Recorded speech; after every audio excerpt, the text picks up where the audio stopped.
The Abominable Banana Man. Picture this.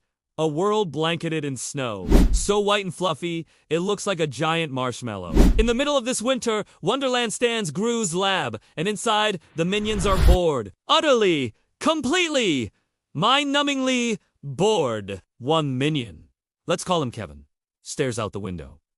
Suddenly, his eyes go wide. He points a stubby finger, shouting bellow, "Loco!" Outside, sticking out of a snowdrift, is something yellow. Something long and curved.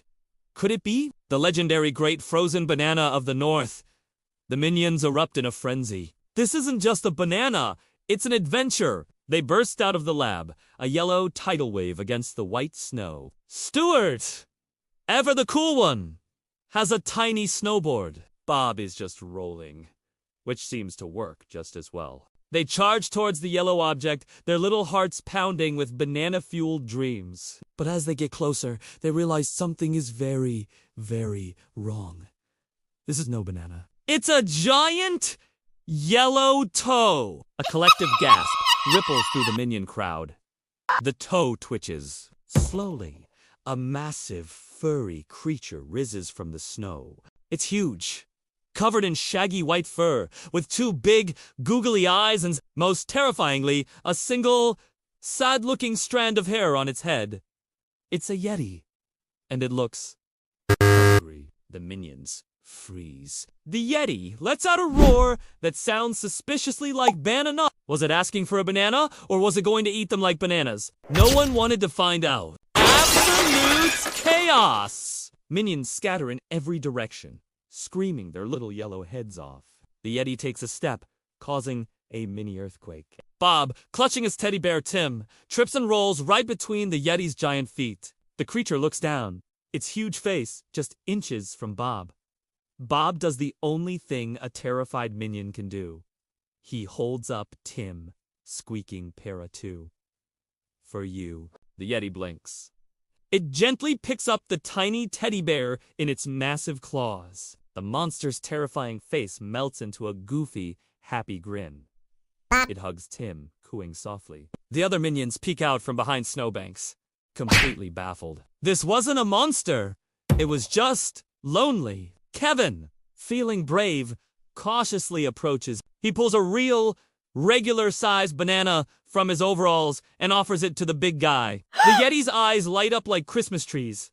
It devours the banana in one gulp, peel and all. A beautiful, if slightly slobbery, friendship was born. They decide to name him.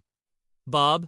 No, wait, that's too confusing. They name him Fluffy. The day turns into the ultimate snow party. The minions use Fluffy's back as the world's best sledding hill. They have a massive snowball fight, but it's a bit one-sided, since Fluffy can make a snowball the size of a car. It's all fun and games until Stuart, trying to show off, snowboards off Fluffy's head and straight into a dark, spooky-looking cave. A low growl echoes from within. Fluffy whines, suddenly looking terrified. He points at the cave and shivers, chattering his giant teeth.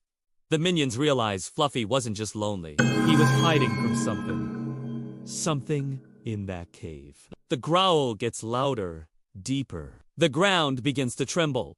But this time, it's not from Fluffy. A pair of glowing red eyes ignite in the darkness of the cave entrance. This time, it looks like they've found the real monster. The new creature that emerges is even bigger than Fluffy. It's a monstrous polar bear with icy spikes on its back and a very, very grumpy expression. It glares at Fluffy, then at the minions, and lets out a ground-shaking roar. Fluffy whimpers and hides behind the tiny minions, which is not very effective. Kevin, thinking fast, rallies the troops. It's time for Operation Annoy the Giant Bear! The minions charge. A symphony of be-do, be-do. They swarm the ice bear.